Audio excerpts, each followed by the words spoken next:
Hello and welcome along to the RTÉ Rugby podcast, the final pod of the season. By my count, this is number 64 of the campaign. It has been a long, long year in rugby, but thankfully Ireland gave us a lot to talk about at the weekend and a lot of good stuff to talk about with Bernard Jackman and Johnny Murphy this week. 25-24 winners against South Africa to draw the series.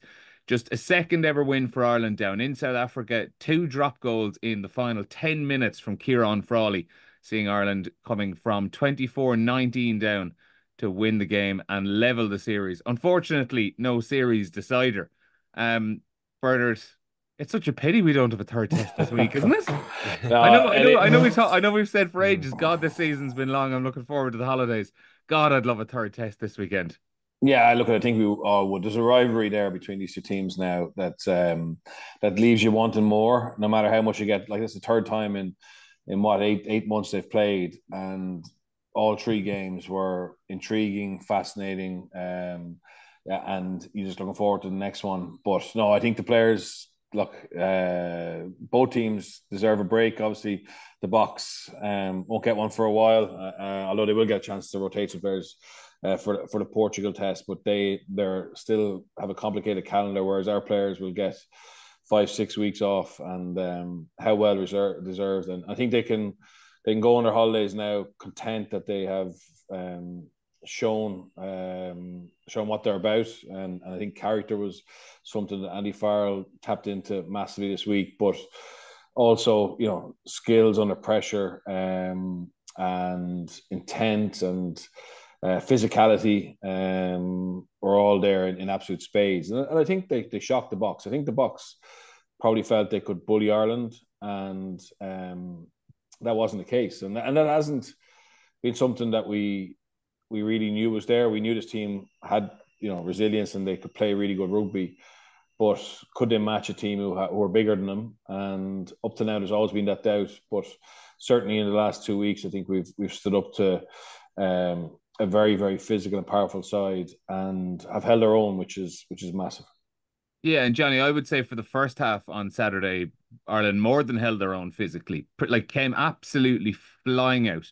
And I know there was Andy Farrell and Caelan Doris had spoken about how the fact that there was some fairly honest words used across the week after the way they'd started the first test in Pretoria.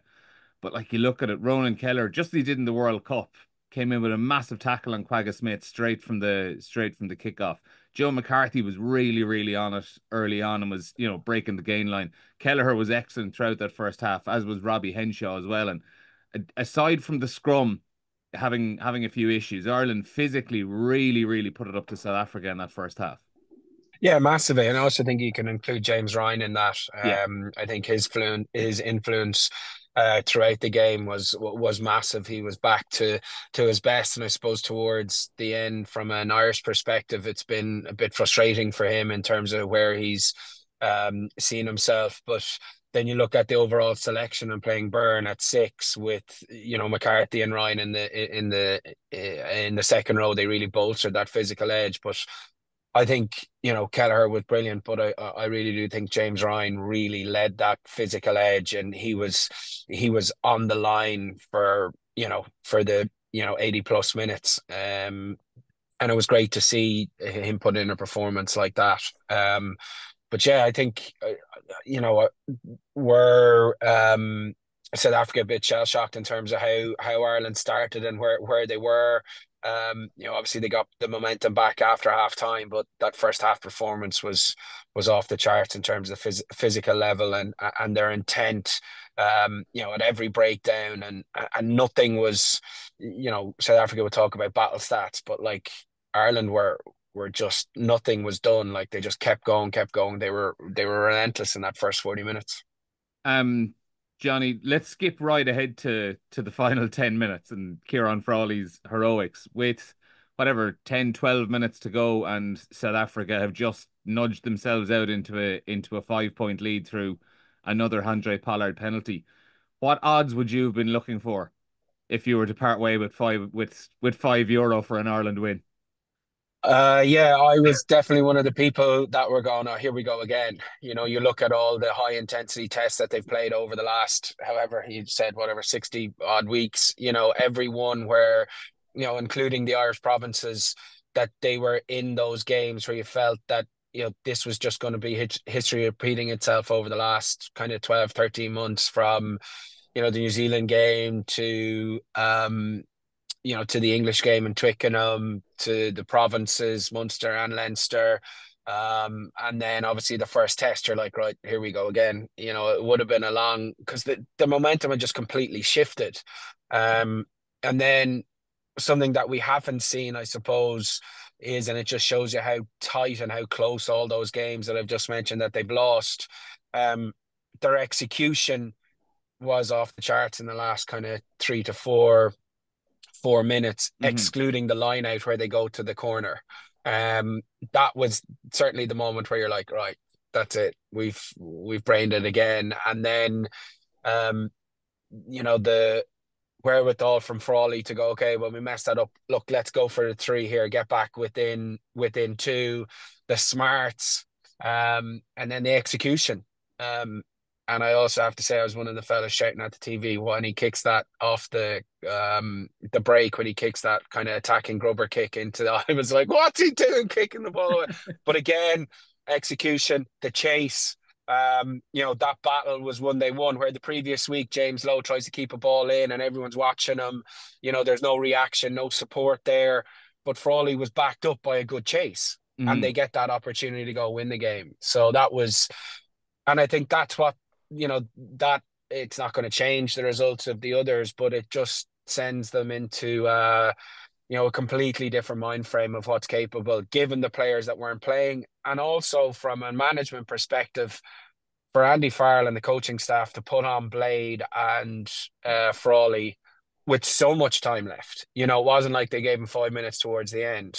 They put them on and said, right, go win us the game. I think that was a huge showing and huge faith in, at the start of the year, probably fourth choice 9 and 10s.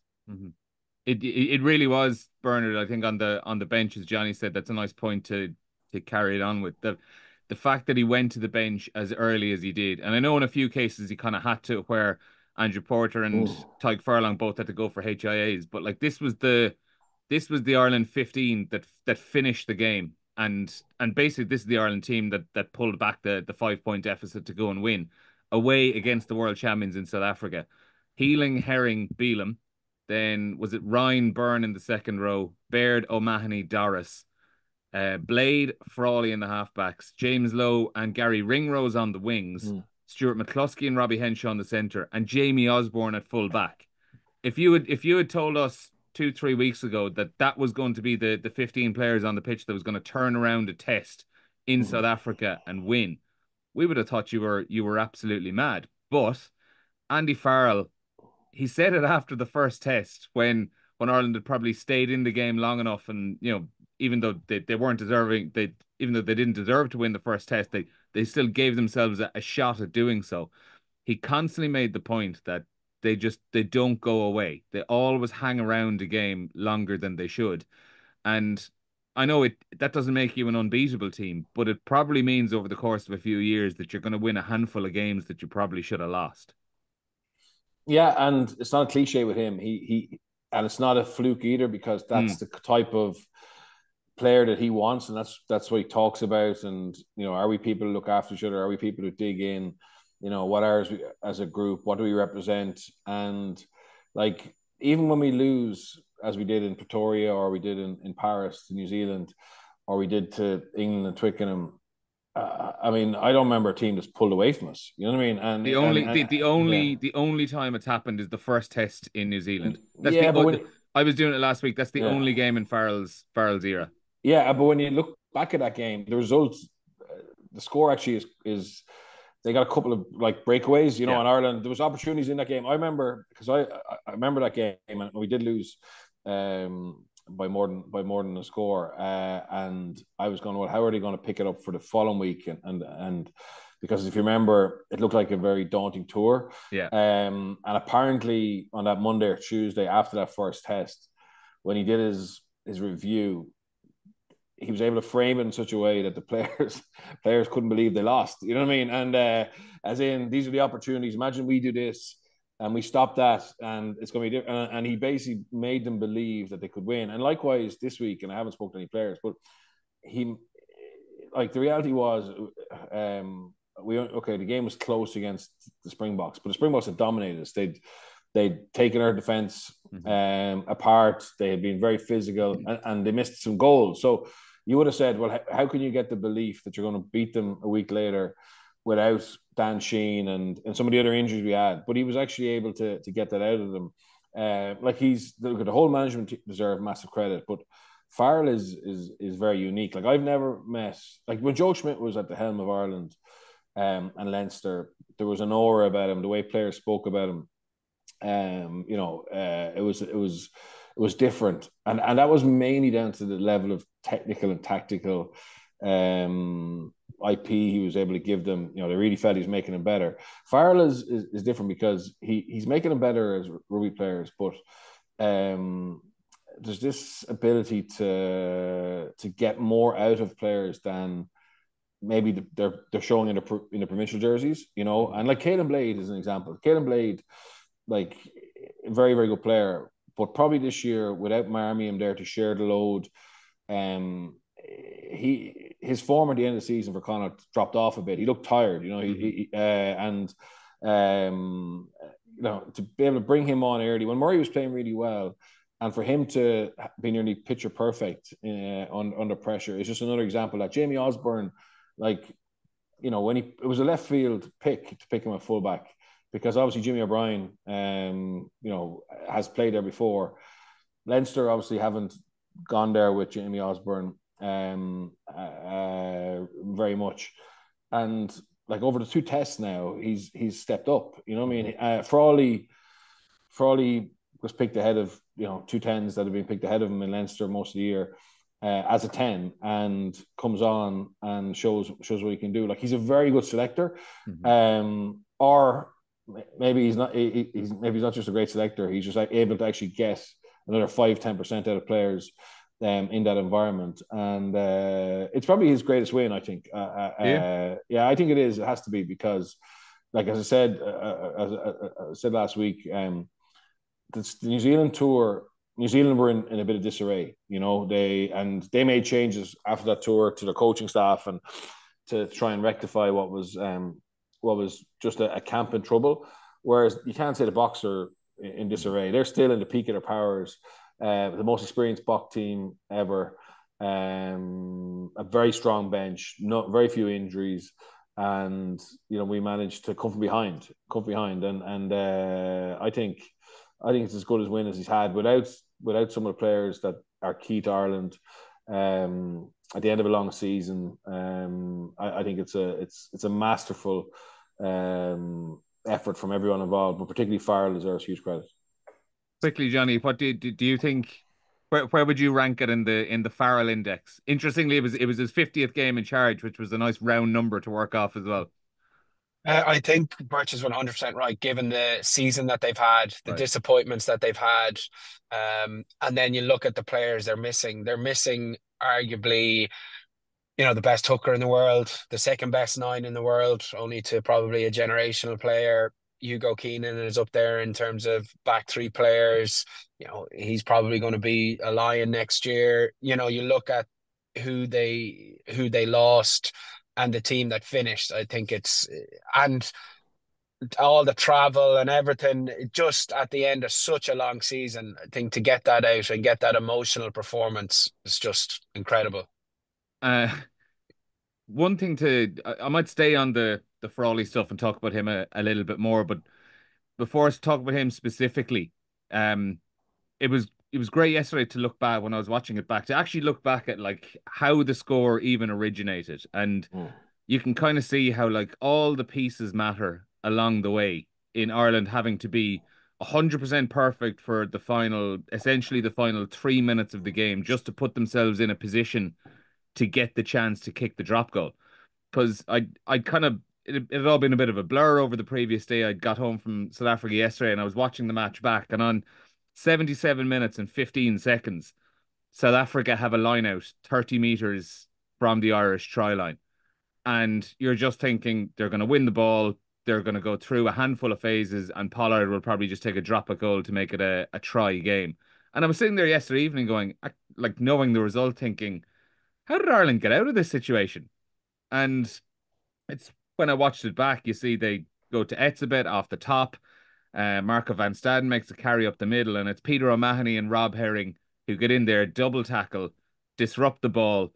Ireland get a scrum. South Africa managed to wear down 90 seconds off the clock, so 78 minutes and 47 seconds. The scrum happens. Ireland lock it out, having been in a lot of trouble there. They move it off towards the left. Frawley has a little wrap around with Stuart McCluskey, who just about gets the South African players on the half turn enough and gets the ball back to Frawley, where he has that kick down the touchline. And as Johnny says, like, you're looking at Frawley going, what on earth are you doing? But the kick is absolutely perfect. The chase down the line from James Lowe is perfect as well. And Ireland have that line out in the South African half. Then you need the line out to be perfect. Herring hits an absolute bullet low and to the front, and Tyg Byrne beats Etzebeth up there to just about win the ball under a lot of pressure. Then Caelan Doris has to get over the gain line. Then Ryan Baird has to take on a carry just to straighten up the angle a bit. And then you're there with Blade finding Frawley for the drop goal. And it's Bernard, like, it's just interesting. It's great to have the benefit of hindsight and look back at those things and see how, like, there's 7 or 8 players in that situation who had to do 1 or 2 or 3 jobs absolutely perfectly just to put Ireland in a situation where Frawley can take that drop goal.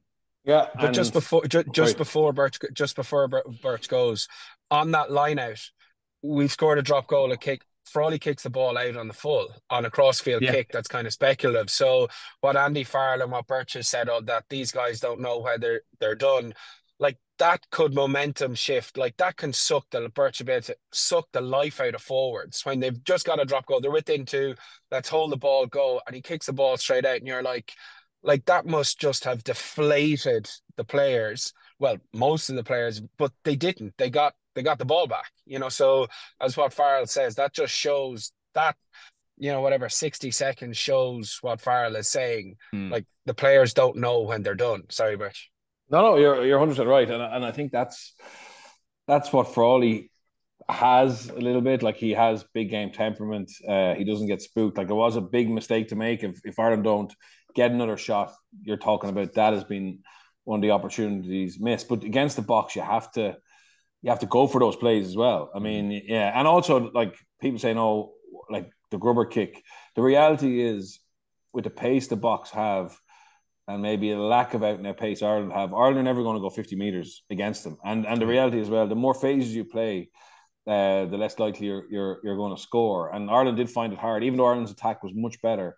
We did find it incredibly hard to break them down. It was effectively that set piece, the goal line dropout, 3-phase play that unlocked it in the end. But our general phase attack, it was very hard to make ground. So against other teams, Ireland might have kept that in hand and tried to build 8-9 phases, get into their half, win a penalty, go to the corner, whereas or obviously kick goal, but if it was close enough. But against them, it was the right decision.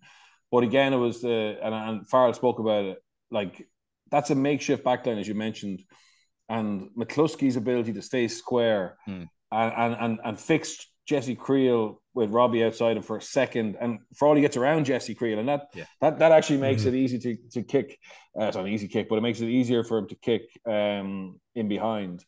And then I just thought the level of, like, sometimes we get carried away with Farrell's culture and the aura and the charisma, and we forget that Ireland are actually very detailed. And, like, I think if you want to see detail, look at that drop goal phase play, the last one, where they just create a perfect position in the middle of the field. Okay, it's a long way out, but then the block, and it's obviously been quite controversial in South Africa because Colby fell, but just the staggered nature of where Doris had been and were. I mean, he actually had a sweet swerve around him, whereas sometimes you see 2 players up flat together, and once he gets past Doris, he's straight onto Frawley's toe. Like, it was it was picture perfect. It was picture perfect. Caelan Blade's pass, and again, Frawley just wanting to take responsibility, and that's why I was going mad during the year that he hasn't been given chances for Leinster at 10, because I know he's not perfect at 10, but he can't be perfect because he hasn't played enough. But what you can see in him is, and Farrell saw it in him last in New Zealand, and anytime he's had an opportunity to play, he's looked like he embraces those occasions. And I'm so fascinated to see what the future, what future lies in store for him when he comes back to Leinster. And does he get game time at 10? Because I think from a Leinster point of view, unless they play Barrett there, which obviously would be a big shift for him, if they want to have, if they really want to go after winning trophies, I think he has to be given a chance at 10. And from an Irish point of view, like realistically now, we look at all the other provinces, he is the backup to Crowley. And if he's not playing a certain percentage of his game time at 10, I mean, from a national point of view, that's you're not going to get as lucky as it's not lucky, but you can't expect someone to come in and save the day or start if Crowley's injured, and be at a certain level if they don't play 10 for their club, you know. So very, very interesting to see how that unfolds. It is, and Johnny, like we asked Andy Farrell obviously after the game, can he kind of push the provincial coaches in a way to not even just that out half as well, but other positions, like they were talking about switching Tom O'Toole to loose head or anything like that, trying to get game time, but specifically on Frawley, like he said he can't really. He said it's not his position to be telling provincial coaches how to pick their teams, but it was notable that he did say he thought that Frawley has earned his chance now to prove himself at out half provincially. Yeah, well, look, I think the proof is in the pudding and what he's done when he's given the opportunity. I think even the Toulouse final, there was a bit of a step change in the gears in terms of how Leinster played when he was at 10. So yeah, but like he's right. He can't force anything on anyone. But I think watching that and watching the cameos that he's had at 10. I think the Leinster management would be crazy not to look at that. They obviously have a wealth of riches there in terms of numbers of 10, and then you have to fit in 4 into 2, so it's but they have that luxury, but they're going to have to make that tough decision and hopefully, as Bert said, from an Irish perspective, nail their colours to the mast with one of them and then go for it. But I think at that, with what he's done, with the cameos he's had, Foley deserves that opportunity. Bernard, would you be fairly optimistic about what the short to medium term at least is holding it out half for Ireland, considering we've just spent the last few minutes talking about the balls Ciarán Frawley has shown in one of the biggest occasions he's had in his career. Before that, Jack Crowley had an excellent tour as well and has had a brilliant season, and is showing all the good signs and a couple of the raw signs as well, where there's development to be had. But he's had an excellent season, an excellent development, and we're still to see Sam Prendergast come through. It seems like there's a lot of options there all of a sudden. Yeah, no, there is. I look, yeah, 100%. I thought Crowley was excellent in both tests, particularly the second test. I mean, he laid the foundations for us, and I think that him win the Grand Slam, win the Six Nations, and playing a huge role in winning a Test match away from home in South Africa. We can be happy now that he is Sexton's successor, and he's bedded in very quickly, I think, to be fair to him. Frawley, we're excited by him. Sam, we're excited by. Yeah, and it's just a case of seeing how it all unfolds. Can Ross or Harry step up now? Can they use this preseason to come back and find another level of form, or find it back? Well, for Ross to get back to the form that he was in, he just had a dip, obviously. That's what we need. I don't think it's ideal that 4 of them are in one province, but that's just the way our system is working at the moment. So, but yeah, it's looking a bit better. There's definitely a huge amount of upside in Sam as well, and it's just a case of how good he can be by this time next year, really, and whether Ireland and Easterby, give him some game time in November, and how it all plays out. One of the other positions then where we've learned a lot about what we have going forward. And in a positive sense, Johne obviously is full back. Where had you asked, well, I'm going to exclude you actually. Had you asked myself and Bernard 3 weeks ago, where was Jamie Osborne going to be playing full back at this in this series, we probably would have thought you were mad. You've obviously gone back a bit with Jamie. Could you have seen Osborne at full back in Test rugby coming? Well, not really. It's where he's played all his, Yeah. all his youth rugby. And in the Leinster age grade stuff, he was predominantly a 15.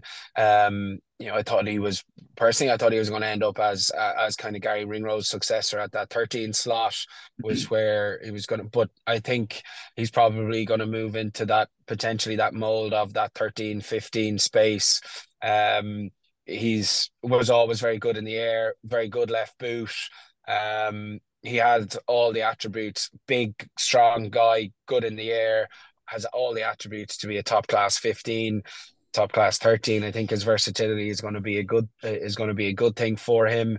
But yeah, from a depth chart perspective at 15, we were all, and with the consecutive games that Keenan had put in, everyone was like, what's going to happen here?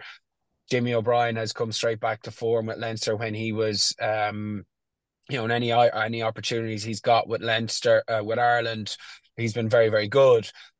So you felt that, he was there, but, I didn't see that. It's obviously now from a depth chart perspective, a stroke of genius by Farrell to have that.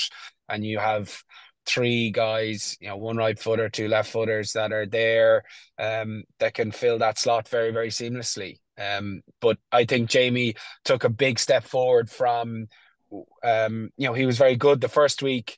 A couple of things kind of went awry, but last week, only for the bounce of a ball, he was probably pitch perfect, and that was probably trying to not make the same mistake that he made last week in terms of that ball on the edge. But the bounce just, it's a ridiculous bounce and there's nothing he can do about it. But I think it's been a really, really good series. And I think he acclimatized, probably in the first 15 to 20 minutes against Toulouse. There was a couple of moments where he was probably a slight bit off, but his progression through has been top class, and he was excellent. And they put him under huge pressure, and he answered every single call the South Africans threw at him.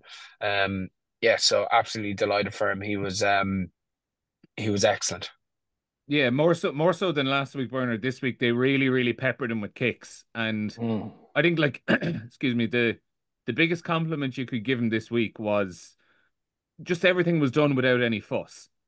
Came up and caught his kicks, and even early in the second half, there's one absolutely first couple of minutes when Sasha Feinberg in Gamazulu makes a little half break, puts Cheslin Colby away, or puts Arense away, I think it was, and Osborne has to come up with a one-on-one tackle, pretty much as the last man, last line of defense, and just makes it no fuss. And every question that was asked of him last weekend, aside, as Johnny said, from that bounce, which was probably unlucky, you just really have to say he was absolutely top drawer. Yeah, and it was interesting. I thought it's rare I've seen a Springbok team getting so little return out of contestables. Yeah, it's a big part of their game, and every time he caught it and did, as you said, did it with a minimum of fuss, you could just feel the Irish team growing around him. And when you're playing a team at the box who want to go after that area, and you feel that security behind you, it's massive. It was Rob Kearney-esque, really. It was just done with no fuss. That tackle was a very important tackle and a hard tackle to make. And obviously he'd missed a tackle early in the game. Now, it was a very hard tackle the previous week, but I just think, and you speak to look at any of the Leinster players who because it's hard to come in from the youths like he has. He's not a talker. As such, he's quite a shy kid, but he picks things up so quickly. And to pick up international fullback play in effectively 2 weeks, that's nearly unheard of. That's so rare. It's incredible. The only two people that I've seen since I've been coaching kind of schools and youths and club stuff that have picked up stuff and asked the right questions instantly are Sam and Jamie. It's incredible. And that, his character is no fuss. You explain something to him and he's like, yeah, okay, fine. And then he does it. Literally to to the millimeter of a step of something, it's done exactly as well. And that's my experience with Jamie. It's incredible, his understanding. And I think people probably don't know, but like, he puts a huge amount of work into that off the pitch, from watching games. I'd say he lives on huddle in terms of all types of games, in terms of reviewing, previewing. He is just an out and out student of the game, and how he does these things in no fuss. That's just his character, and he just gets them done. He's a top class individual, but I don't think anyone can underestimate, and I wouldn't say a lot of people know the amount of work that he puts in from a viewing rugby perspective is off the charts, and I've seen that firsthand. With my dealings with him over the last couple of years.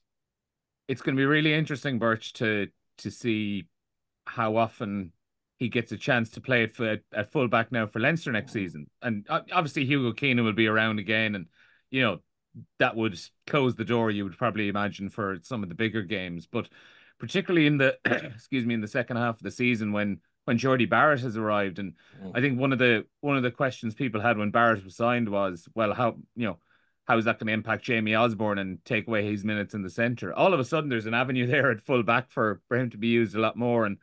And particularly off the back of the Ciarán Frawley stuff, it would be slightly awkward if Leo Cullen just wasn't using Frawley now, or using Osborne now next season as full back, where you'd end up in a situation where there's another player where Andy Farrell and Leo Cullen are potentially looking at and seeing two very different things. Yeah, it is, and it's going to be difficult because Jimmy O'Brien obviously has been good for Leinster at fullback, and he's still got a huge amount to offer. And yeah, Jamie obviously has done a good job for Leinster in the centre as well. So with Natai gone, if anything happens, Robbie or Gary, he's probably going to be called into action there. So I think the fact that Leinster haven't won anything for a couple of seasons, surely they're going to be a little bit more ruthless in their selection. And I think sure, I'd imagine that they'll have to have looked at selection over the last 2 years as being a potential area of an error. And I mean, also it can be sometimes quite hard for players to prove themselves if they don't get enough opportunities. But I just think what those two players we've been speaking about, Frawley and Osborne, have done at the test level now has to have helped push their case for more game time in those positions. And it's a tough balancing act for Cullen and Nina Barr to try and keep everybody happy and to try and share it out. But the reality is, what they need to do is be in a position next May, June, that they know exactly who their best players are, and they've got sufficient cover so they can go and win a Champions Cup in Wales or win a URC. And yeah, there's nothing focused in the mind like a lack of success. And I think it's probably the timing for those two players couldn't be better. Obviously, you prefer they were going in on the back of having won something at provincial level, but I'd imagine that Leinster's going to be less comfortable this season than probably has been for a long time in terms of right to game time. Yeah, it will be interesting just to see how those selection calls shake up over the course of the year, Johnny. Yeah, well, I do think from with Frawley, if you go 10, if Frawley is 10 and then Jamie, it kind of puts you back to a more a more used dynamic in terms of your bench setup, that Jamie can be that 23 that can cover 13, 15 and wing if needs be. And if that means that Frawley, then if he's your starting 10, it allows then a lot less movement around your backline. You have one person that can cover from literally from 12 out. Yeah. So when it comes to the critical big games, it allows you settle on that. Does it help? Obviously, it doesn't help other guys in and around, in the greater squad, but from a selection perspective, it allows you kind of go back to more of a a traditional selection there, rather than kind of having two hybrids, maybe a Frawley's on the bench, and but then it just, I think it just frees up the bench dynamic a bit more for you. Yeah, it's going to be really fascinating. I'm actually really looking forward to covering Leinster next season as a journalist, because it oftentimes covering Leinster can be quite dull, because it's just, comfortable wins every week and there's no fascinating selection storylines. I think it's going to be really, really interesting to see what happens there over the course of next season as well. Another player, speaking of Leinster actually as well, I do want to specifically mention Bernard, and it's someone we talked about last week who had a lot of weight on his shoulders this week, Rónan Kelleher. And one thing you said actually last week, which kind of rung in my head over the last couple of days, is that as a player, Rónan Kelleher is probably more suited to starting games. And I think you were 100% proved right on that one at the weekend. That was as good. I think that was as good as I've seen Kelleher for a long time. Yeah, look, I think we've forgotten how excited we were when he broke through, because he got that starting position, and you would have said like he was a future test line at the time. Yeah. But obviously Dan Sheehan is phenomenal. It's very hard to justify not starting Dan Sheehan, because of his consistency and what he brings. But I think Rónan hasn't. I don't think he's that suited to being an impact player. Obviously, he can do it, but Yeah. probably we saw the gap being bigger than it actually is because of the fact that Dan was starting and Rónan was coming off the bench. Yeah. And now he got at that start. I mean, he showed, like, he went toe to toe with that Springbok pack, and he dominated, and it was a brilliant performance by him. It was a brilliant performance by him, and I think it now means we have two top end hookers, with Herring being very accomplished as well. I mean, Herring is a very safe, and I don't think he has the same X factor as the two lads, but you have no fear if he was starting a test match either. So we got three. There's no panic if you see his name on a team sheet if there's injuries or something like that. No, 100%. So we're in a really good place. But I do think that you may see a little bit of, if Farrell can just get a little bit more depth, the fact that bench, earned the trust by what they did, that we may start to see the bench being used a little bit differently by Ireland. And maybe some games, when Dan comes back, the Kelleher will start and Dan will have to come on and finish like Malcolm Marks and Bongi do. And that's a great place to be. But like, Kelleher needed to take that opportunity, and he absolutely nailed it. And and there would be a lot of pressure on him, because I'm sure he was because some people were talking, do we start Herring? Do you remember? There was a debate about, do you start Herring? I asked you that exact question. Yeah, and in fairness, and you're right to ask it, because we hadn't seen that for a while. I can understand why we hadn't seen it, but I just thought he left us in no doubt that he has a huge amount to offer Ireland over the next year, next 9 months, while Dan recovers. But potentially when Dan comes back, that there's a little bit more, sharing of the start. Yeah, certainly is. We'll finish up. I've got a few listeners' questions I want to go through before we finish up here. A couple of these are just two questions more or less along the same line of things around players to watch for next season. So Johnny Matt on Twitter says, you can both contribute to this. Name a breakthrough player in each province to watch out for next season. And then also Kieran Kelleher, probably not that one from Liverpool. He says, who from the current crop of under-20s do you think will make an impact at provincial level in the next couple of seasons? So who are you looking at around the under-20 level, or maybe who's just finished under-20, who you think next season is primed to really, really break out, or someone you're just really, really interested to see? I think Brian Gleeson, is probably someone that I think has an opportunity. He's powerful. He's abrasive. He's someone that I think, given some opportunity with, I think if he can target 10 to 15 games potentially for Munster next year, get into kind of being consistently in the Heineken Cup squad, or a cup or 3 or 4 performances in the Champions Cup, I think he's someone that could really kick on. I also think that, and I speak about him a lot, but I do think it's a pivotal season for Sam next year, for Sam Prendergast next year, with the opportunities that are that could be there for him. Whether he gets capped in the autumn or not, whether that can propel him through. But you would think that he's on the trajectory, given that the squad he's been in. But they'd be two players in particular that that I think have a, and then obviously Evan O'Connell, his size, his strength. They're two forwards, and I think have a big opportunity. I could list off a name of no, loads of Newbridge College lads, all right, that are going into the sub academy this year that might have, in 2 years' time, we'll probably be talking about one or two of them. But yeah, they'd be, I think, from an under-20s perspective, those two forwards would be certainly two guys that I think, have an opportunity to really change things up. Anyone else for you, Bernard? Yeah, from the 20s, I like Danny Sheehan, Frankie's nephew. I think he's a very talented hooker, and just looking at the, Scannell had a very good season, but there may be an opportunity there just over the next couple of years to push through in Munster. I think he's a good footballer. He's got a real edge to him. Hugh Gavin in Connacht, I think he'll get game. I think Connacht signing Josh Ione, obviously with JJ being injured, his skill set, the way Mark Sexton and Peter Wilkins want to play.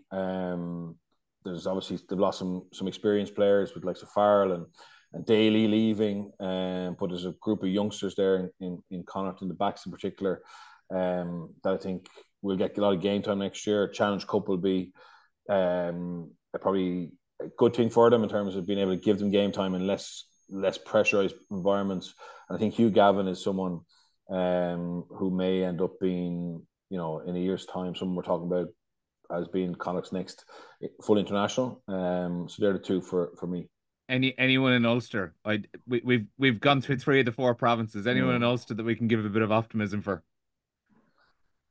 Yeah, look at this. I think we saw them. I think Richie put them. The ones that come to mind are the ones that Richie brought into the team. Quite late. The Clerk was obviously very exciting. He's a very good recruit. He's a very good recruit to their academy. Very talented, and I think Richie will trust in you. I think Richie's first year next. Obviously, he found some good players and got him back into form at the end of the season. But I think next year, given the kind of restraints around budget, he has to find a couple of those youngsters to come through and push. And I think he understands those players. He's worked with most of them. And he will go to them and trust them. And it's probably a good place to be as a youngster. Of all the 4 provinces next year, I think Ulster's probably the place where those youngsters will get most game time. Mm-hmm. And then one from Robespierre. IRFU doesn't do dramatic change generally, but given out half and prop issues, will Humphreys be more interventionist, moving players around provinces to ensure they get game time? And in line with that, I suppose, Bernard, we were speaking to David Humphreys last week, and it was actually after we recorded our podcast, so I didn't get to put the question to you, but he kind of answered that question a lot by saying he / the IRFU will not move players against their will, but he was fairly straight on the fact that they're not necessarily going to be looking too kindly on players who are happy to sit 3rd and 4th in a depth chart at a given province if there is a hole available to be filled at a different province. Yeah, and I think that's the only way to do it if they're not willing to. And I'm not for moving players, and who someone doesn't want to go, but yeah, it's a sales role. You know what I mean? It's a sales role from the other provinces. It's a sales role in terms of can the other province convince them they're going to make them better? And unfortunately, I suppose for the other provinces' point of view, players who've been bench players for Leinster have been able to get picked for Ireland, and that's the challenge. Until that changes, it's now I think the fact that Leinster haven't been successful over the last couple of years as you would have expected is a help to any of those other provinces who are trying to poach players from Leinster. But the reality is, I mean, Osborne and Frawley, they're not first choice for Leinster, and they've had big influence in the Test series. You know what I mean? So that's the challenge. So unless Farrell kind of changes that policy, at the moment it's nearly safer to stay in Leinster.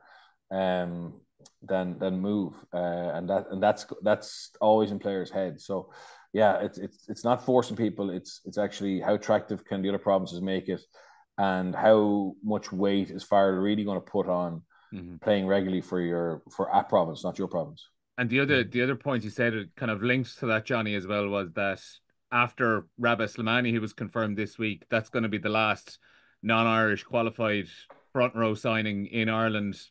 He didn't say until when, but it's essentially for the foreseeable future until they're satisfied with the depth.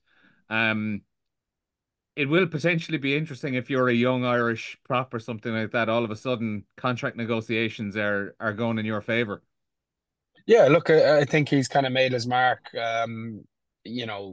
quickly in terms of stamping that, what he said about the front row, that's huge. And he's more or less said that if, third or fourth in the depth chart, you want to go get game time and put yourself out there. So he's certainly making his mark early enough, but that's his job. He has to promote those guys, younger guys looking at that, the opportunity to, I know there's been a couple of props, who have signed academy contracts straight out of school rather than, go into a sub academy in provinces. So those opportunities are there. And if you can get on the, if you can get into the academy, get a couple of games underneath your belt, there's opportunities for development and full-time contracts. So yeah, but you have to perform. So, he said that, but the guys and the younger props, they have to realize the opportunity they have and have to try and grasp it. Absolutely. It's that I'm really looking forward to seeing how that develops as well over the next year or so, and how those chess pieces can be moved around or made to fit in certain ways. It's going to be fascinating to see. Fellas, that's been brilliant. Thanks very much for today, and that's it for this season as well. We're all going to take a little break here for a few weeks and catch our breath and let Bernard go off and hopefully get an Olympic medal. All set for that, Bernard? Yeah, getting there. Logistics this week. I go to Paris on Sunday, so yeah, we're in. I can't wait. We're in a good place. Both horses and riders are in form at the moment, so it's going to keep it going for another couple of weeks. How many medals for Birch? Many from the equestrian side. How many are you going to say? Put you on the mark. Hopefully, team show jumping gold, and our eventers are hitting form at the right time. So that'll be another 4. So that'll be eight medals. 8. Okay. Yeah. So do you reckon overall, from an Irish perspective, how many do you reckon we could get? Do you reckon we'd be close to 20? Yeah, it's going to be the best ever Olympic haul from an Irish point of view. But yeah, they're not easy ones. So we'll see. Yeah. Well, listen, have a great need Andy time. Farrell. I need Andy Farrell to come in and get us It's all about hanging around. It's just all around about hanging around until the final minutes and exactly. and then. But listen, the very best of luck, and hopefully when we do speak to you again in, I don't know, maybe a month or 6 weeks time, that you're there and you're talking about some great medals and some great times at the Olympics. Thanks as well, Johnny. It's been great having you all season as well, and thanks to all our regular guests too throughout the season, and to everyone who's listened, watched, downloaded, commented every week. It's been absolutely brilliant. We'll speak to you again soon, and have a great summer.